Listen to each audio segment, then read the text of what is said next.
Welcome back to the Nameless College Football Show, where what we lack in a name and graphics and money and all the fancy things, we make up for with the best, most entertaining college football analysis. I am Brandon, as always, joined by my co-host, Captain Petey.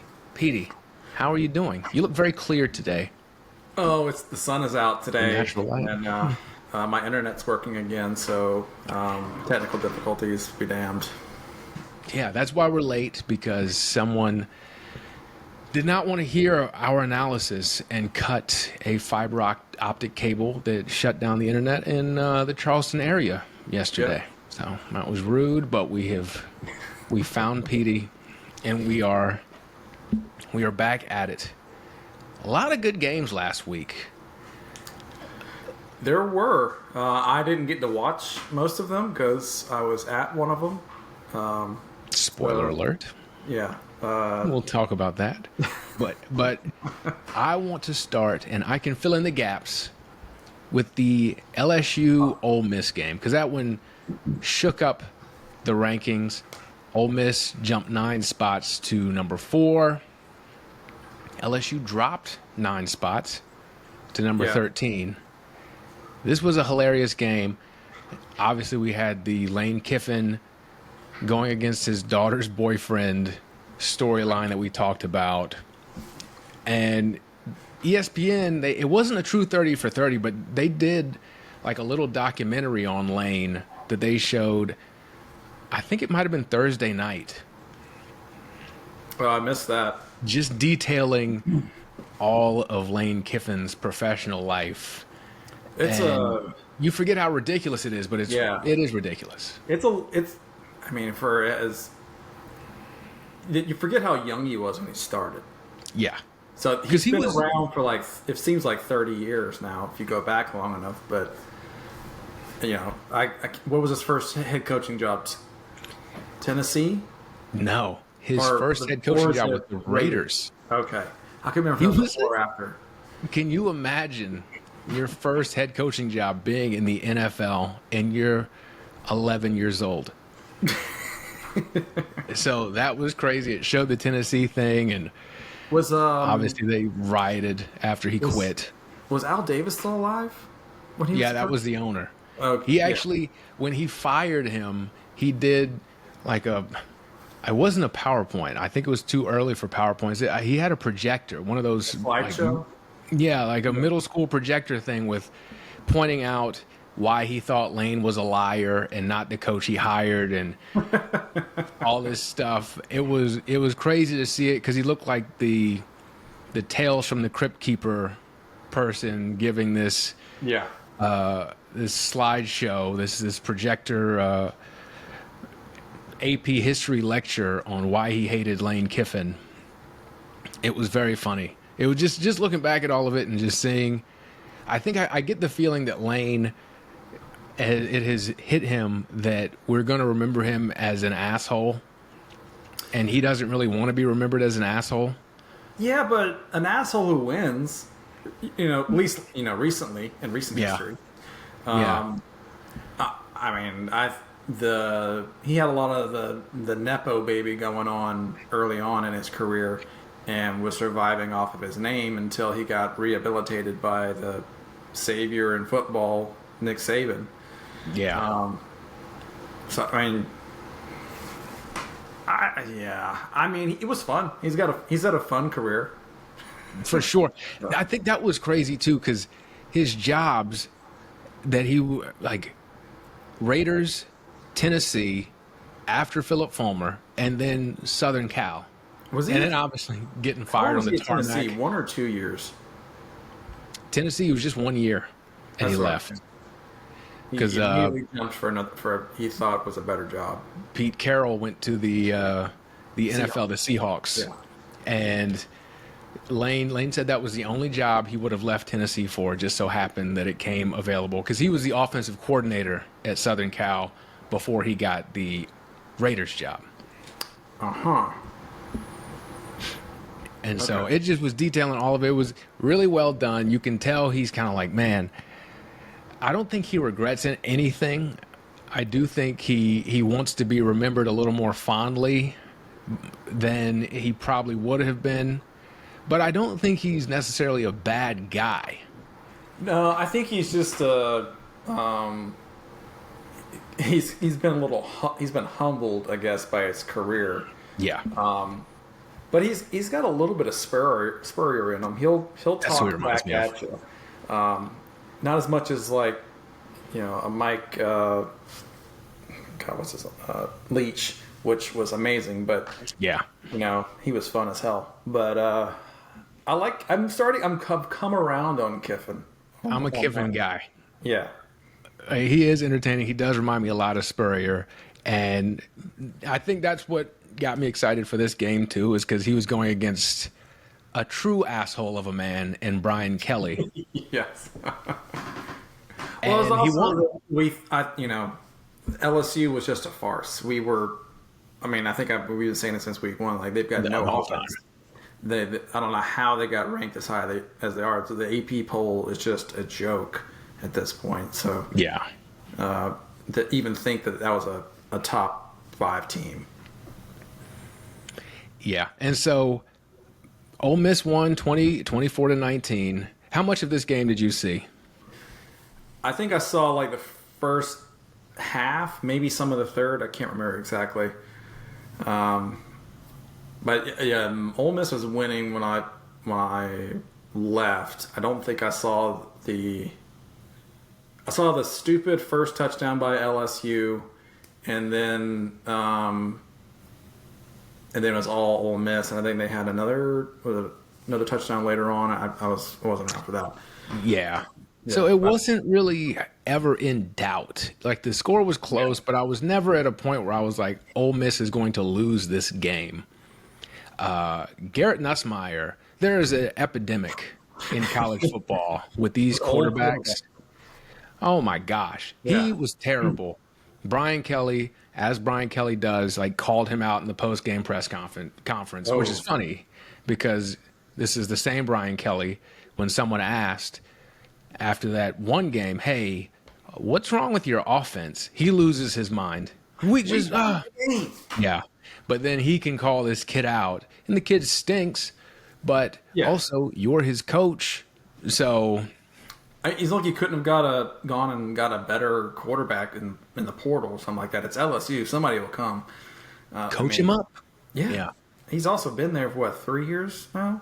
Yeah, and that's another funny thing I was thinking about this game, how he left Notre Dame so he could get better athletes, and they had less restrictive academic policies at LSU, and he was going to get this fantastic Brian Kelly offense. Notre Dame's offense is light years ahead of Notre Dame's offense, light years ahead of LSU's, which is not something I would think would be possible, but it is.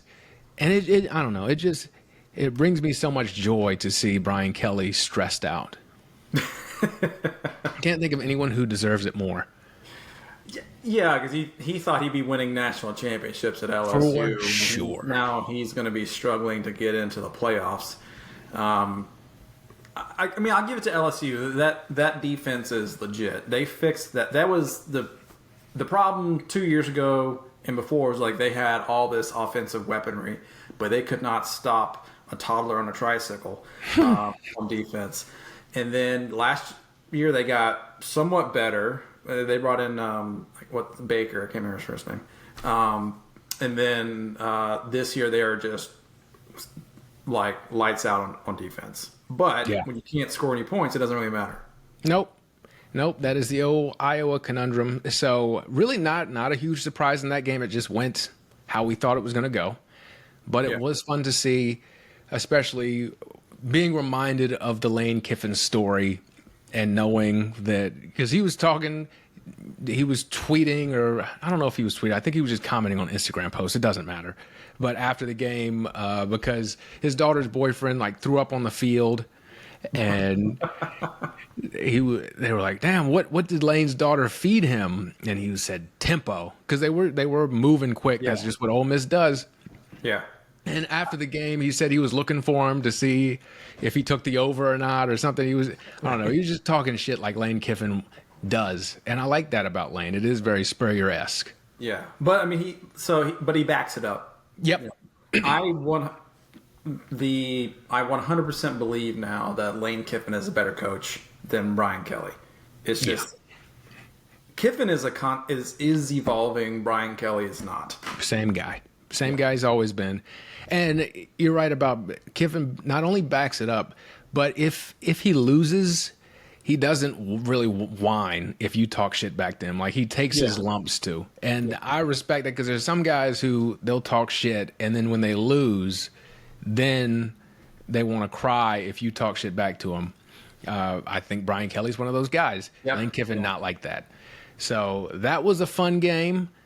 Another fun game, you probably missed this one because you were in old Willie B, but Penn State, Oregon. Speaking of coaches who we know what they are, and coaches who are kind of fun, Dan Lanning, he's fun, and like maybe you took too much pre-workouts. If we're being, if we're not going to accuse you of having a drug problem, you took too much pre-workout. Right. Is how I describe Dan Lanning. And then he faces off against James Franklin, Penn State. Oregon obviously won that one. Here's my proposal instead of the college football playoff. Okay. Instead of even playing games to come up with, who's going to make the playoff, who's not. We just have every team play Penn State. And if you beat Penn State, you're elite, you're in the playoff. If you don't beat Penn State, your season's over, you move on with your life. That's my proposal. That is valid, and on a neutral field. Yep, neutral field. So because they're like the highest of the step below. Yeah, they're going to win the second tier, but they're not going to make it all the way up to the top 5, or to like even think about winning a national championship. No. And so I looked at the score of that game when I was in the stadium, and I saw it as like tied 3-3 in the third quarter, and I was like, what in the world is going on? It was disgusting. This is not what I expected at all. And I went back and watched them, and I was like, oh god, well. Yeah, obviously Penn State's offense is just horrendous again. And Allar is another one of these, like, oh my gosh, quarterbacks that won't graduate. He's been there forever and is sucking it up this year. So I don't know what to tell Penn State. They're not winning shit. But that's funny you said sucking it up. That was the other Drew Allar story that came out. Did you hear about this? No. Were you making a joke on purpose? Okay. No. This is pure coincidence. So someone posted a screenshot. They had been communicating with him in Instagram DMs. Let me pull it up and read the message he sent. Okay, he says, practice till 5, then I'm free. Come through and suck me? So...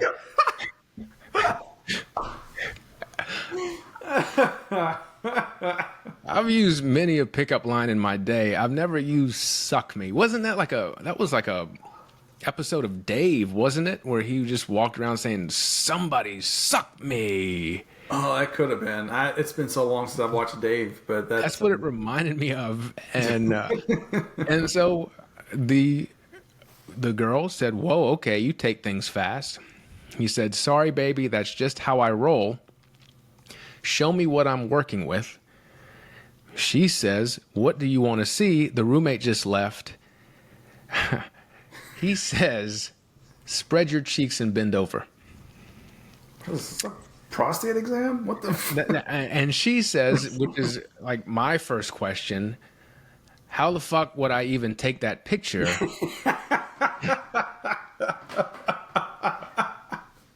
And Drew Allar, yeah, she's quick with it. She's like, okay, man, like, I might come through and suck you. You're doing too much. No wonder he lost this game. He sucks. Yeah. And he says, use the timer on your camera. Which, okay, this is clearly a man who's directed a number of bent over spread cheeks pictures because he understands the logistics, which... If you understand that, Why do you not understand not to throw it to the other team?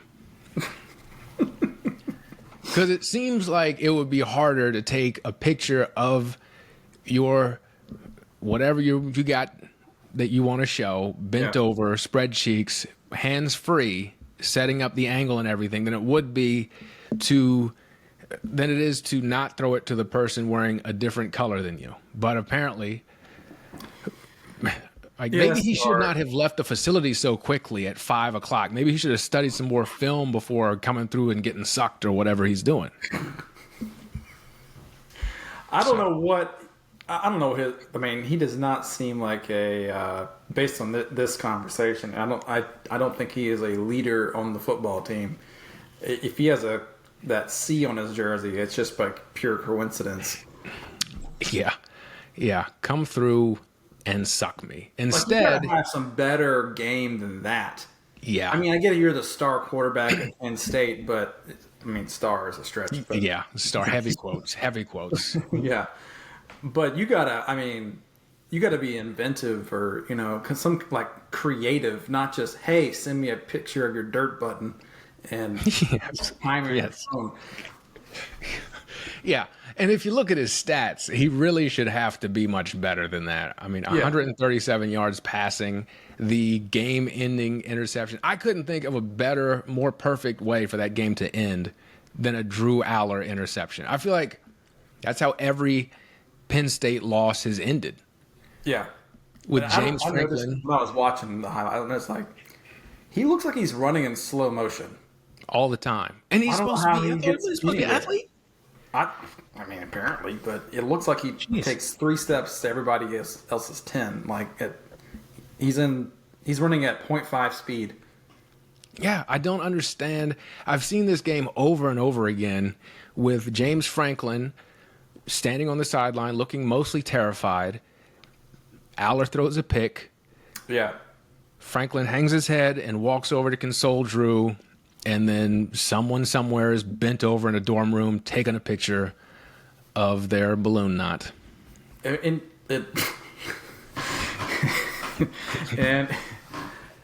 for that entire game, from what I saw of it, just the quick highlights, it was Oregon looked like they were in control the entire game. They just had some unfortunate events to not score on some drives. But I mean, obviously Penn State's defense great, but Franklin even said, our offense sucked for 3 quarters and somehow made it into the overtime. This is not a team that's worth respecting.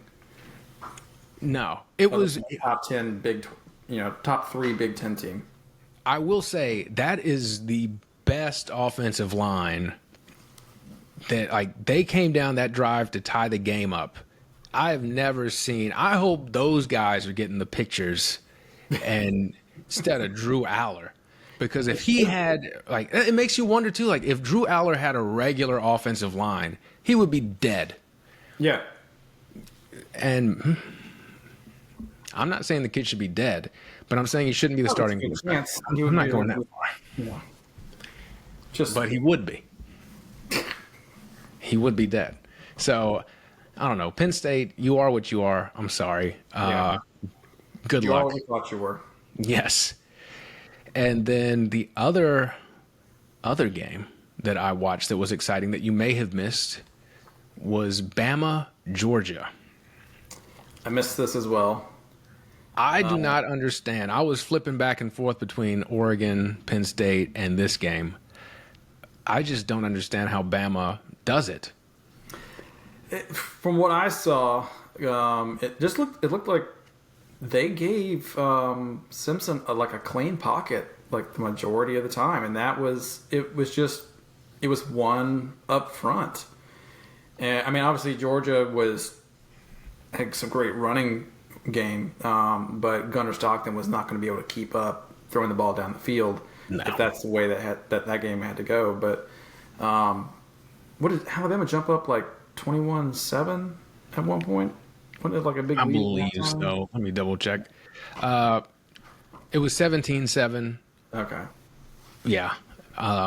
Yeah, I don't know. I was a little shocked because we talked about it last week, I believe. We're like, is Ty Simpson going to be the one to do it? And he was. And Well, if you so, give him a clean pocket, yeah, I mean, it's just about anybody can. It's not. I mean, except Drew Allar, but obviously, yeah. obviously, if you got time to do what you need to do, you can, and you're somewhat, talented, it'll happen. Yes. Yeah. I mean, that game should have been even a wider margin because that one kick by Alabama, that one was as left can go, I think. Yes. That's an Alabama tradition to not have a kicker. And then, like, it's Georgia tradition to where, okay, we might get the ball back with a chance to tie it up or even win the game. And then we have a kid get one of the stupidest penalties in the world. Yeah, yeah. Just like, what is just diving in 10 minutes the after fact. the whistle blows, you get Superman diving into the mosh pit. Yeah. Like, I just couldn't believe it, except it was Georgia. So it was just silly. It was just silly. So we'll see. I know that moved Bama up to number 10, dropped Georgia to number 12. Any other games that you were able to see that you would like to talk about from last week? The other game I did see, which Friday night, was FSU and Virginia. Virginia. Yeah, Virginia just controlled the line of scrimmage that entire game, and there was nothing FSU could do about it. I mean, it went into overtime and all that, but still, just Virginia just dominated. I don't know if it was FSU just not being as good as we thought they were, or if it's a look ahead game. But yeah, that was a surprise. I did not expect Virginia to be good at all this year. No, and that game was confusing to me because it felt like both teams were absolutely terrible at football, but they kept putting the ball in the end zone somehow too, and so it just did not. Had like an 8-minute drive in the second half. They did not let FSU have the ball at all to start the fourth quarter. Yes, you are correct. Yeah, I mean, just keep it out of their hands. I mean, I wish we could do that. Just keep running because the quarterback hurt his hand in the first half, and then he only threw like 3 passes in the second half, and one of them was on the final was an interception on the final drive to go into overtime. But do you know how many interceptions they combined to throw, both teams? 2? They threw 5 combined interceptions. Really? Yep, 3 for Morris. There was like 6, and 2 for Castellanos. A bunch of turnovers in the first half. Forgot about that. Yeah. Yeah, they were just and that was when the bulk of the scoring was too. That's why I was like, man, they're turning the ball over a lot, but also scoring. It was just very confusing to me. I didn't know what was going on. I was disoriented. So Sleep. yeah, it was a lot. So that was a great game. But wait a second. Do you hear that? I've done the segments out of order. But we can hear it, though. That's right. We did the segments out of order, but it is time for the Gamecock Football Captain's Log, brought to you by Morris Island Charters. This is because I was so excited to talk about last week's games that I messed up big time. But it's okay. So, Petey, you were at the game. Beat Kentucky. Yep. Walk us through the entire experience. What was it like driving the boat up 26? A little rough, Bumpy. 26 is kind of bumpy when you're in a boat. Yeah. But we got there plenty of time to set up the tailgate and set up a TV. So that's how we saw the LSU game. Nice. And hot dogs, hamburgers on the grill. Was it the same spot we typically go? Same lot, different Nice. tree. Different tree. Yeah, we got a closer tree to the road, so we just pulled right out. Didn't have to try and get out of the parking lot. Oh, okay, good. Yep. No tailgate snake this time. So going into so start of the game, it did not look good. Kentucky was just running it running it on the edges, which is what I was surprised about. I thought if they were going to gash us, they gashed us up the middle, but we just could not stop their run in the first quarter. And, man, we looked bad.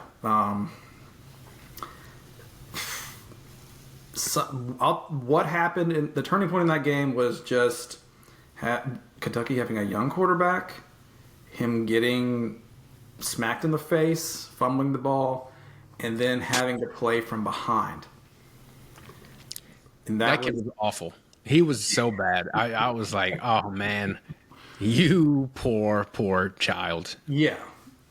And then, what was it, 2 fumbles? I think, one for a touchdown. I can't remember if the other one was for a touchdown or not, too. And there's another interception, I think, in the first half. Yes. Yeah, it was back-to-back fumble return for a touchdown and interception return for a touchdown. Yeah. And there was like 3 plays separating all of this. Yeah. It was like they just kept putting their quarterback into a bad situation. Like if you were Kentucky, why are we trying to be balanced? They're killing us on the outside run. Just keep running that until we stop it, and then put in a play action once every 10th play or something like that. But it's just, and then once they got down and they had to try and start throwing the ball, it was just not going to work because that's what our defense is good at. Yeah, I was very confused why they did not. This always gets me with offenses. Why do you not stick with what is working? Like this balanced offense thing, why bother? Like, until they show they can stop what you're doing, just do that thing. And we did not seem interested in stopping the run. And they were like, well, let's throw it with this kid who I'm not even sure if he didn't seem to be even throwing it with his right hand, like his correct hand. It seemed like he did not know if he was left or right-handed. And it was like he got stunned. Like he was not doing anything fast. If I was Kentucky, I would have been just trying to get the ball out quickly. Because you're not going to let Dylan Stewart and Thomas just pin their ears back and come at you. Because the only way you win this game is by controlling the clock and not turning the ball over. Because our offense wasn't going to do much. No. And yeah, that's how they had to play a different game plan once they got down by 2 scores. Yeah, so this kind of feels like fool's gold, correct? Oh, for sure, yeah.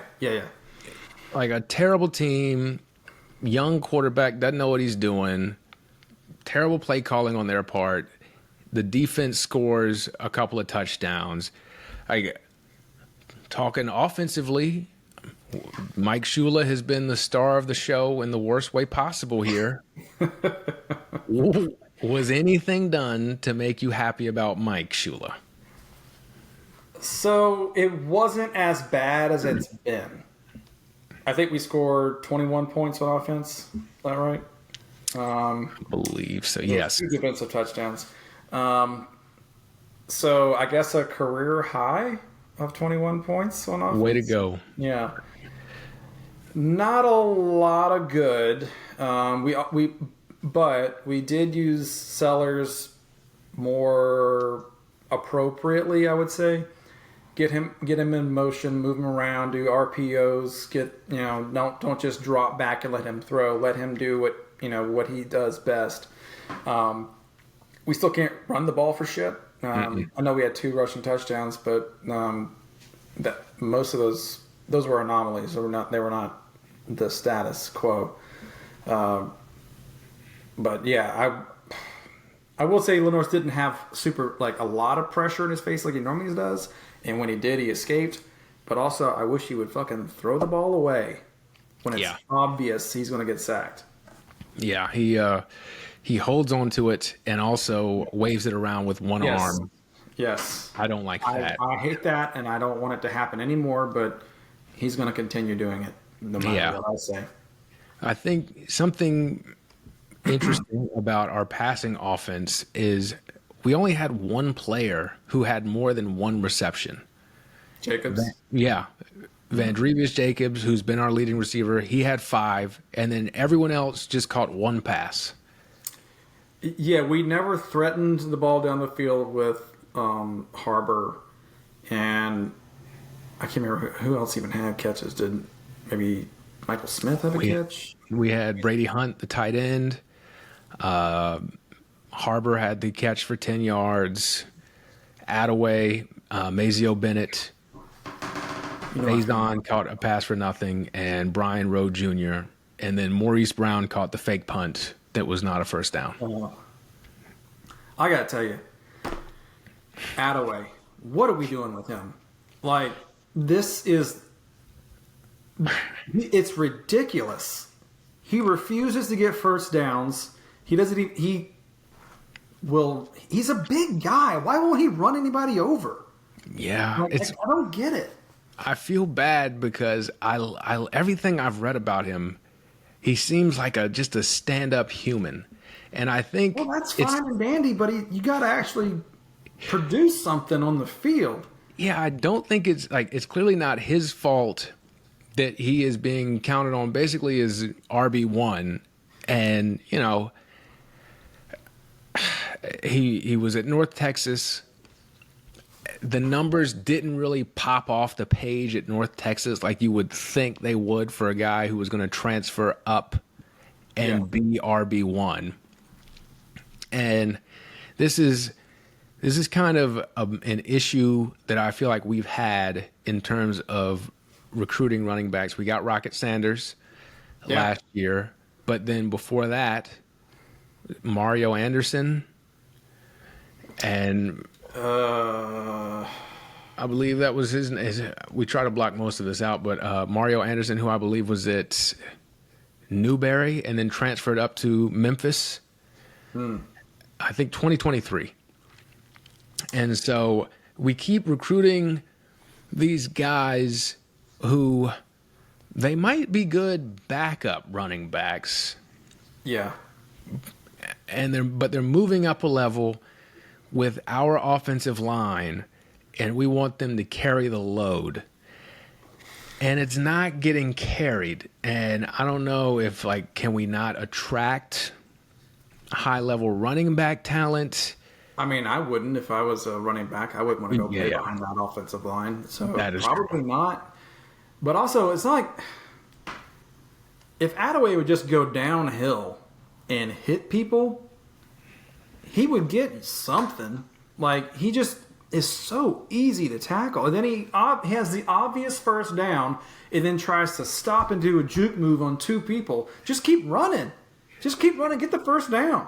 Yeah, and I kind of see this in Faison some too, where he starts Faison can actually juke people. Like, he's fast. He's twitchy, but he just doesn't have anybody blocking for him. He's not a huge guy.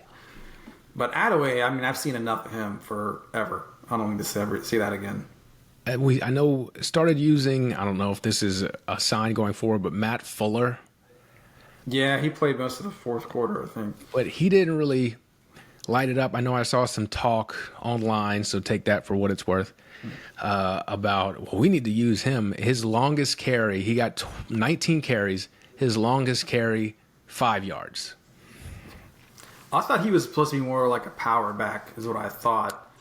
So I don't really see that. I don't see much of that, but I haven't seen him really do much of anything impressive. No, and he's a freshman, so it's like, well, yeah, okay, he's seen time, but I don't think that long term.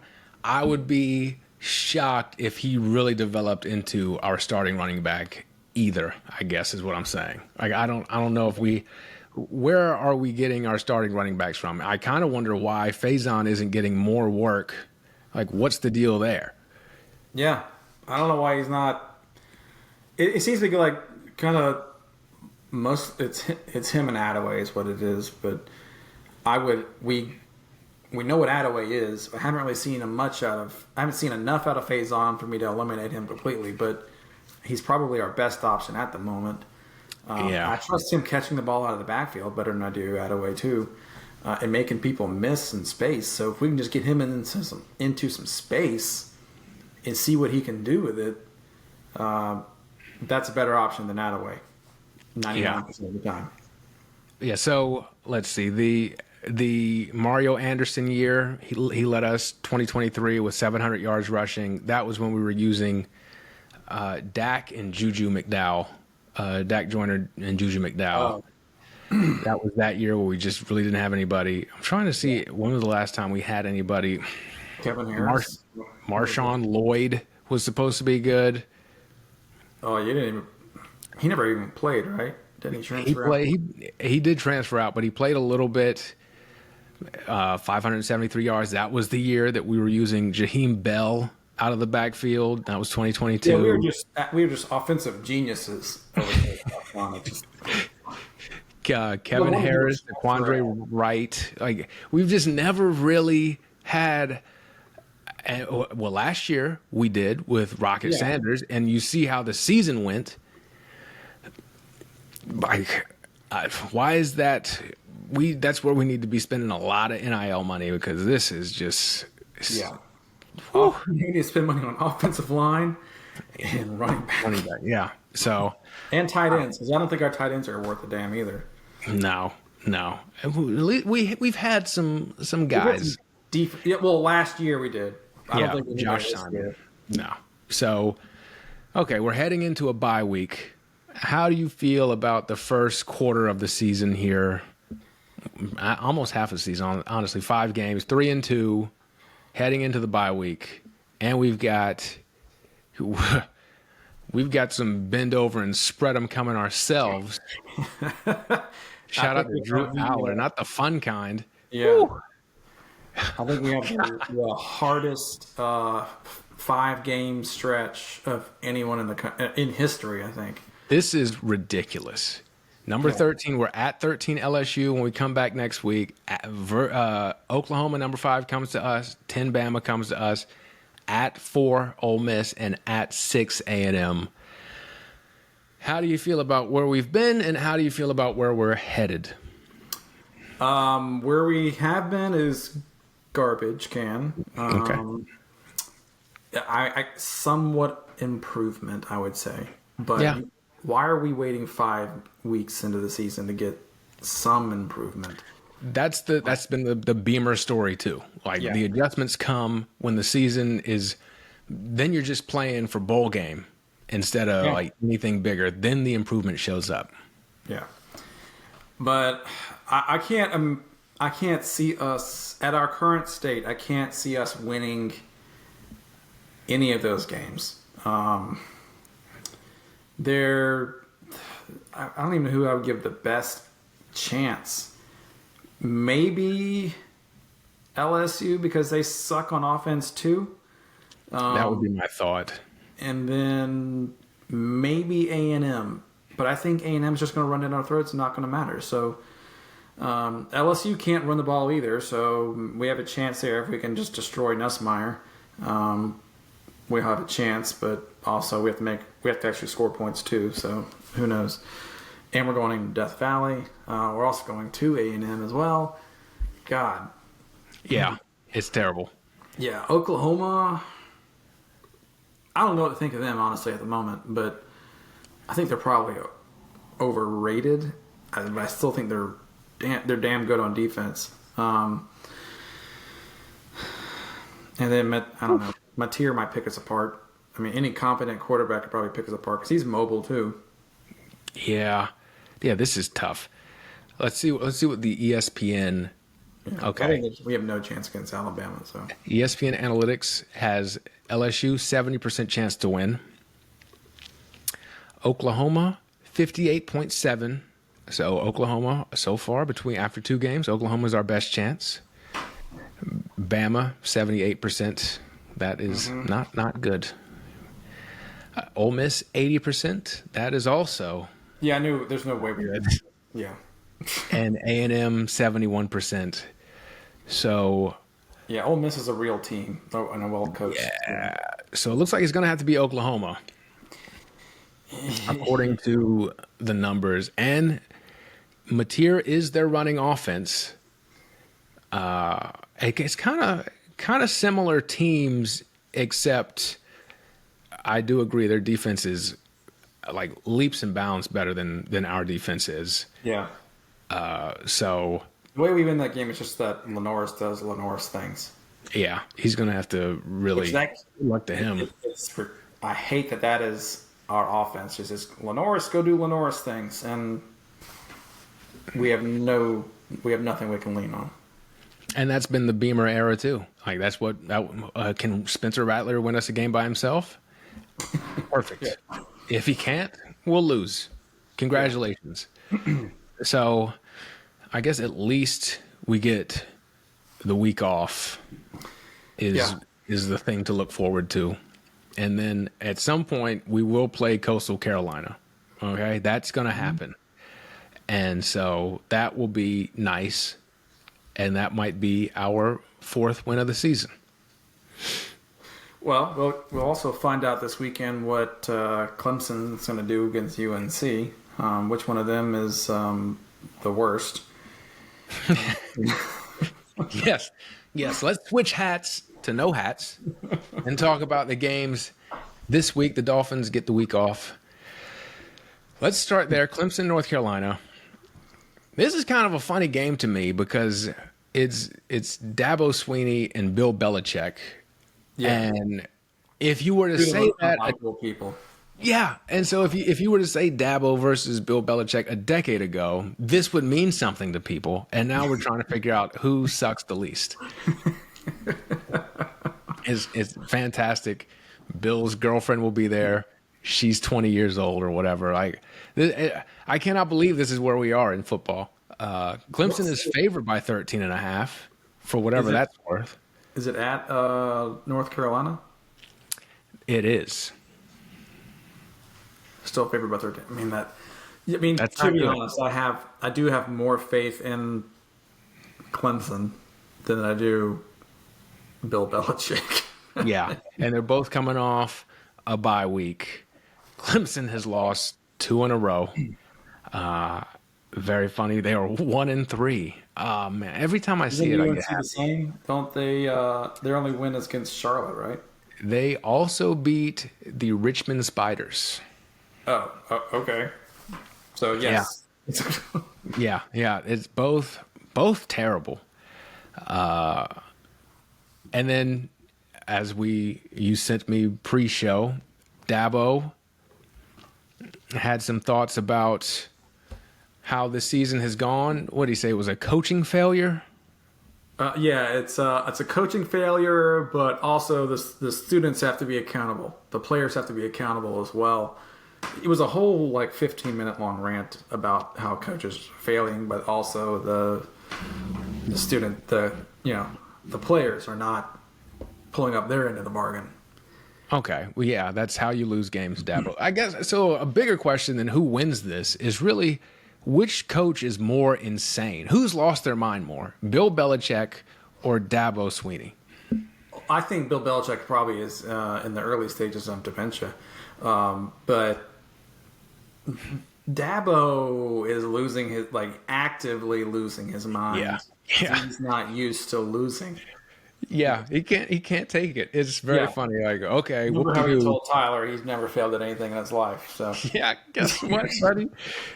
Congratulations, you can draw a clock, but you are also descending into madness because you are failing for the first time in your life, and you just can't. There's some things you just can't try your hard. You can't just try hard through it. I'm just going to show up with a great attitude, and we're just going to smile and grit our teeth and make it happen. Sometimes you have to adjust and recruit talented players and let transfers come in and pay people on the books and things like that. And he just can't take it. And it's I also saw last night about something on Instagram, the nepotism in Clemson is coaching staff.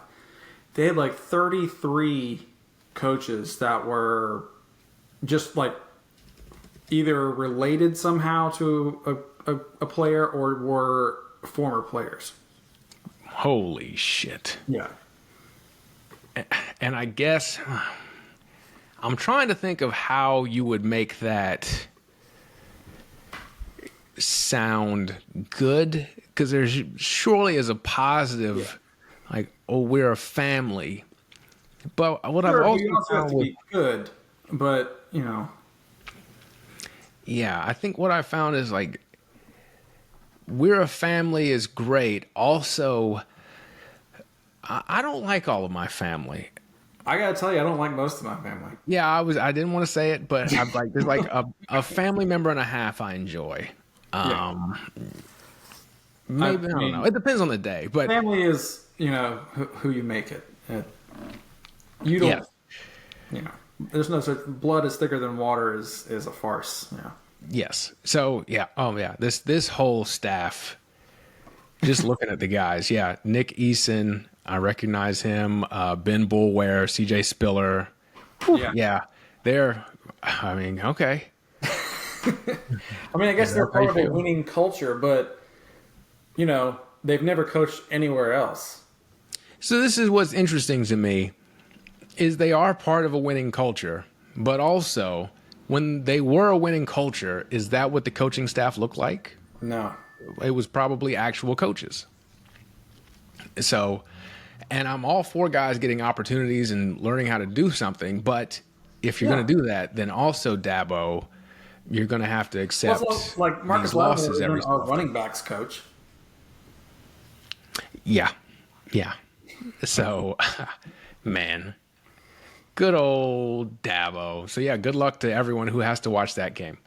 Okay, Petey, what else? We can go back into our format that people seem to like. Most exciting, most important, best non-Big Ten SEC game. Let's go most exciting game up first. It's a toss-up, really. I think that one of the fun game to watch is going to be Vandy, Alabama. Yes. It's going to be a revenge game for Alabama, but I mean just Vandy and Pavia, you can't count them out. I think the spread last I saw was like 10.5 for point. Alabama was like a 10.5 point favorite. Yeah, I think that's a lot. That especially is a lot. They just played Georgia, so getting really hyped up 2 weeks in a row. It's going to be a tall order, but I think that'll be a fun game to watch, and like the probably the highest. I mean, I guess it's the highest ranked team that are going to be Florida State and Miami. I'm still not entirely sure what Miami is. I mean, they've won a lot of games. They've beaten everybody, but I don't think they've played real quality opponents yet. Yeah, I think if I had to pick between the two, I think Florida State Miami will be the more exciting game, and I think it's because they are both worse teams. And so they're like, it's going to be close, and I don't know if it's necessarily going to be like exciting pretty or exciting chaos. It could be like the Florida State Virginia game last week where they're scoring points somehow. No one really knows who their teammate is or isn't. What's going on? You also have, anytime Mario Cristobal is coaching a game, something could happen. Something terrible for Miami. And so, yeah, I don't know. The spread on that one opened at 6.5. It's down to 4.5. I don't think anybody knows what to make of Miami. This used to be like a really exciting game growing up. This was like, you got to watch this. And then there was a lull, and now I think they're trying to turn it back into a thing. We're not there yet. You can't really get me excited for Carson Beck and crew, and then Castellanos on Florida State coming off a loss. I might be a little more excited if they didn't just lose to Virginia. Yeah, but I think the way that Florida State wins this game is like the same way they beat Alabama. They have to control the ball and just force it down Miami's throat. But if they get into a shootout with Miami, that's going to go poorly. Yeah. Ugh, I don't know. So, yeah, I would agree that those will be exciting games. What is going to be the most important game in terms of the playoff picture or rankings or any of that fun stuff that people make up? Playoff picture is Texas and Florida. Because I've seen a lot of people picking that as an upset. Yeah. So Texas is, both of these teams have basically like the same schedule. They played nobody great. I mean, other than Texas, they played the one game against Ohio State, but they have just struggled on offense with having the savior of quarterbacks known as Arch Manning that supposedly that is non-existent. So if Texas wants to actually be a contender in the playoffs, they're going to have to beat the crap out of Florida. Yes. I cannot believe how Arch Manning has looked up to this point. His throwing motion, I don't understand. It is not fluid. He doesn't really look like he's making decisive reads either. He's just kind of like trying to get the ball to people. He doesn't seem areas. He doesn't seem like he's actually in the moment. He's not. He's not playing with confidence. I mean, I think I don't know if it was playing Ohio State week 1 where he just lost all of his confidence and he's kind of lost, and then never had a game where he like got right. So. Yeah, we'll see. That one has been very confusing. I bought the hype, and then just seeing him was just really messed with my head because I was like, oh my God, we got to turn this thing around. And I guess it kind of makes sense. Like, if you couldn't beat out Quinn Ewers last year. Yeah. Remember they kept saying, everybody was asking for Manning, but Manning never came until Ewers got hurt. I think they were playing like some FCS school. So, or something like that. So, I don't know. So, yeah, that one's going to be a good one. The spread on that was 6.5. And that is Florida, right? Yeah, it's at Florida. So, that could be interesting. 3:30 ESPN on Saturday.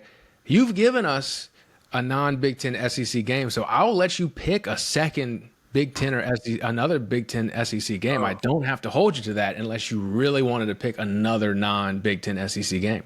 Well, I would have to go and look and see who's playing. Virginia and Louisville. Yeah, that was going to be a good one.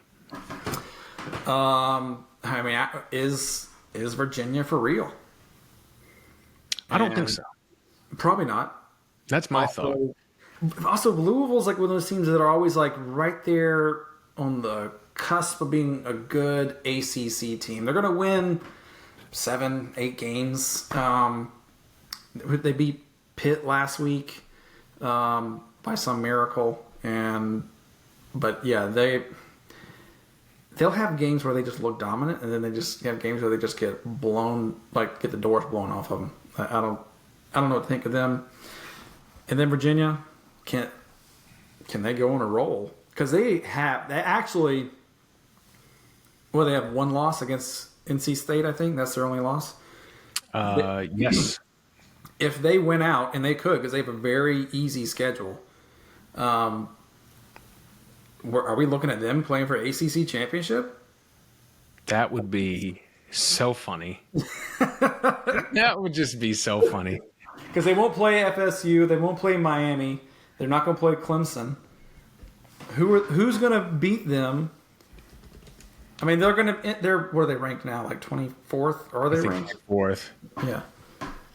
And so here's something interesting that I just learned because I was very confused when I was looking at the ACC standings. That Virginia NC State game, they played that as a non-conference game. Oh. Oh. So Virginia is 2-0 in conference. Wait, what? I don't know. How are we doing non-conference games? And you've been in the same conference for longer than I've been As alive. long as I can remember, yeah. I remember there was some other team doing that. I think it was Kansas this weekend. That is weird. But it just like happened to be like the team they were playing was they were on their schedule before the conference realignment. That is really strange to me. I don't like it. So it doesn't even count. So they're still undefeated in conference. Undefeated. Why? They're tied with Georgia Tech at the top of the ACC. Tell you what, that is a weird fucking conference. Yeah, they don't know what they're doing. They're just making it up as they go along. I guess if you have 20-something teams in your conference, you gotta play them sometime, even if they're out of, find somebody to play. Yeah, so that could really have. You're right. That could have playoff implications somehow. Yeah, in a very funny way, because at the top of the ACC, all tied at 2-0. Georgia Tech, Virginia, and Duke. Louisville can get to 2-0 if they win this game. But then, and Virginia does play Duke, and I don't think Duke's not an easy out, but no, they're not as. I think they're not as good as they were last year. Yeah. So, Well, this is throwing me for a loop with the non-conference conference game or the conference non-conference game, whatever you want to call it. That doesn't make any sense. The non-conference ACC game. Jesus, get it together. What a bunch of freaks they have over there. But, all right. Well, what else? Anything else we need to pay attention to, or did we cover it all? There's not a lot of, I think it's a lot of SEC teams that are off this week. So, and Big Ten teams, I think too. Other than that, I think we covered it all. Yeah. So perfect. Petey, again, tell the people where they can get a boat tour with you, the greatest captain in all of the land and sea. Morris Island Charters. MorrisIslandCharter.com. Look me up on Instagram, Morris Island Charters. Email me at morrisislandcharters@gmail.com. Call me, text me, 843-608-8006. Beautiful. We have done it. Enjoy your college football, and we will see you next week.